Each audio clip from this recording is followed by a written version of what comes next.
Hey, you. So I have been asked a question, and I figured it's a question that is probably got a lot more people that wonder it than just the person or two who've asked me.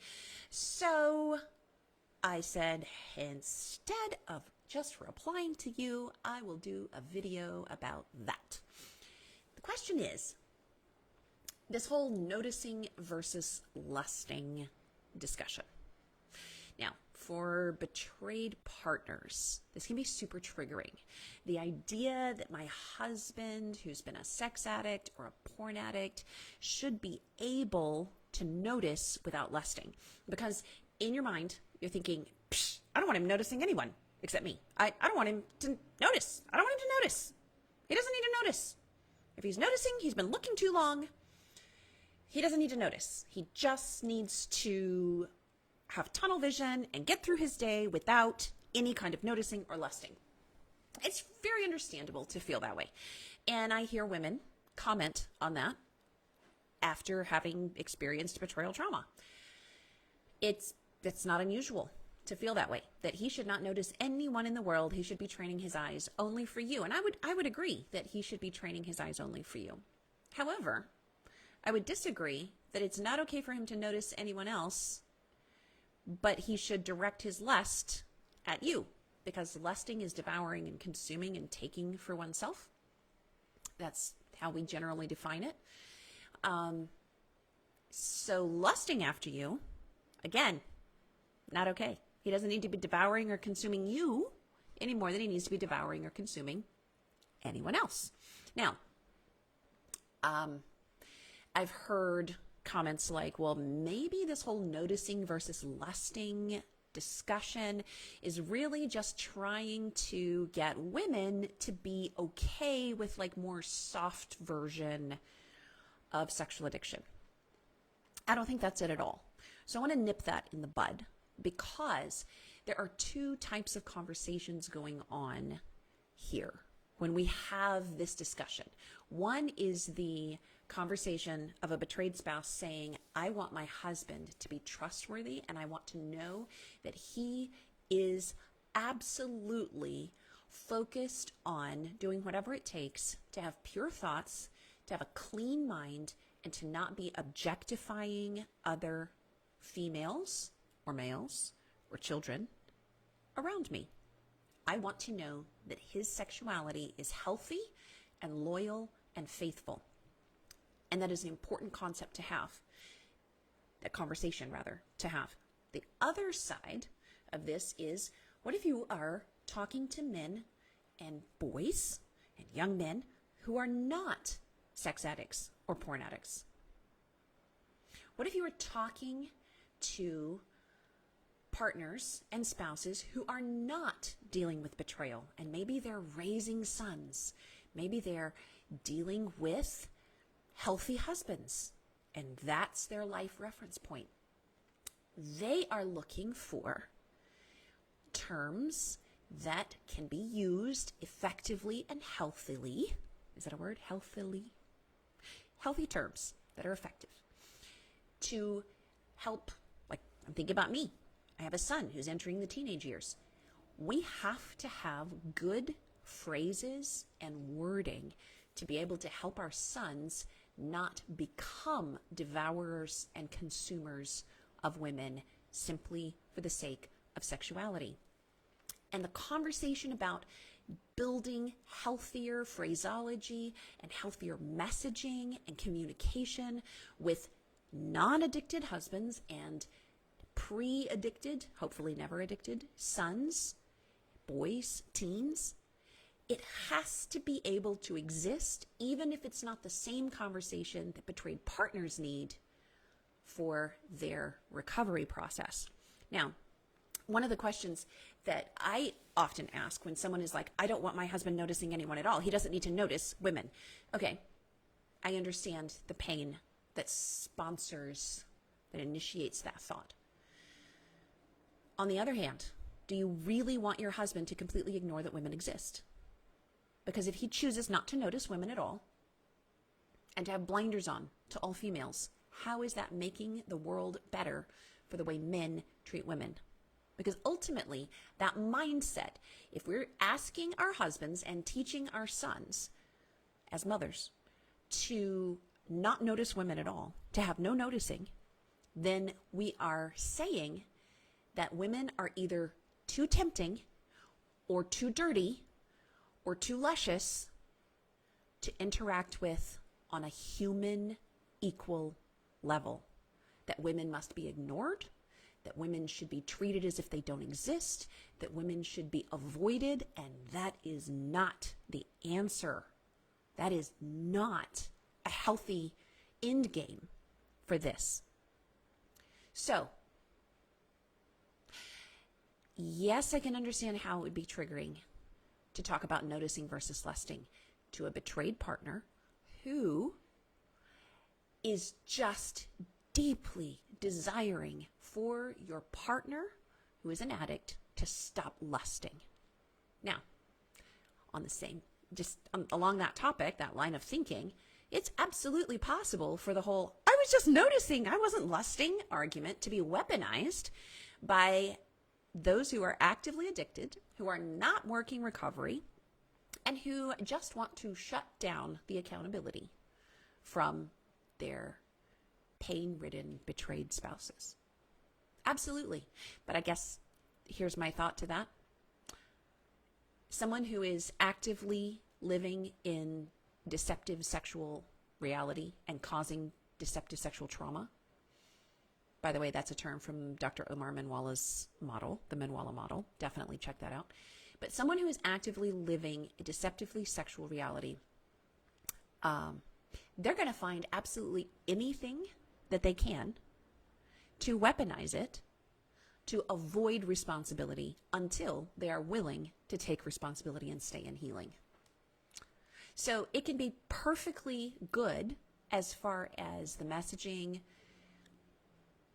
but they still can find, an addict can still find a way to make it an excuse to avoid accountability. Entirely possible.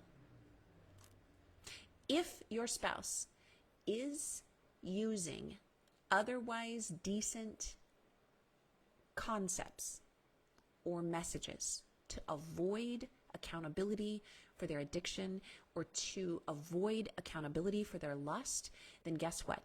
It is not necessarily the problem of the message. It could be, but it's not automatically the problem with the message.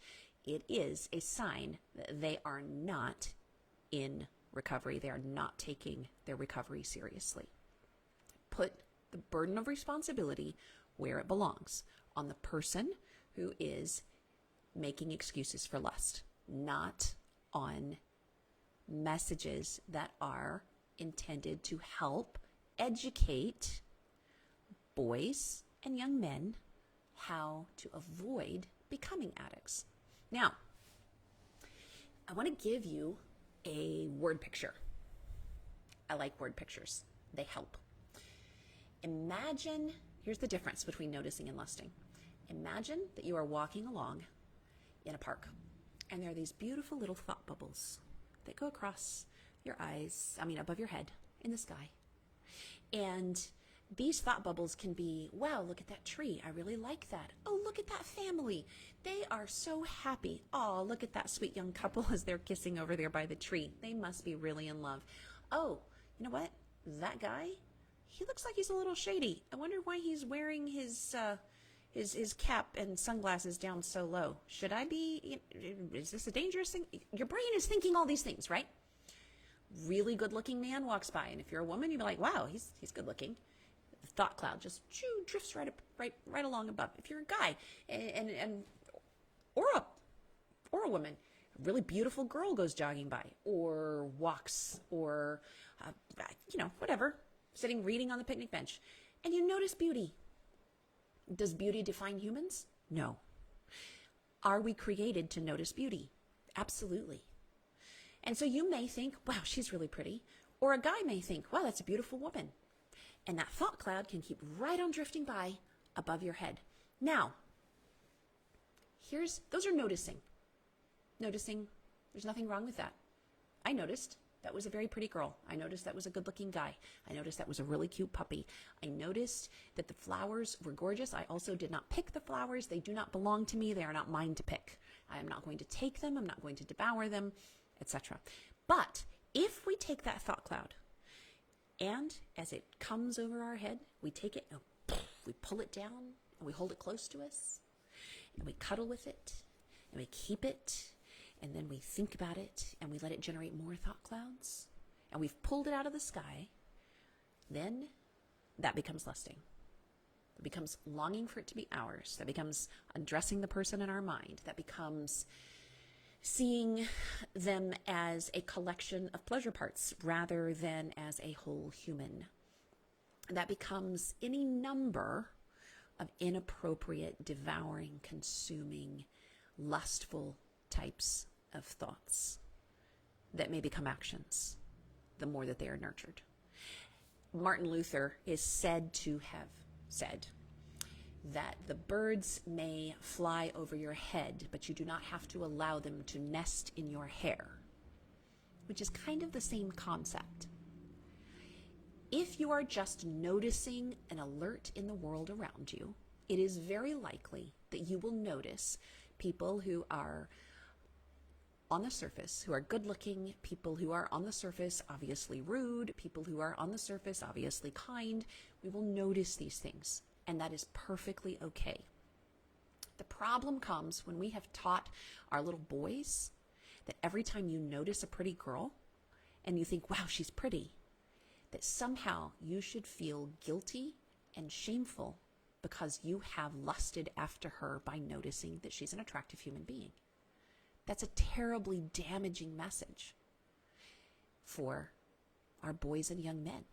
So then they feel like they are living in shameful sin simply for being alive and having eyes.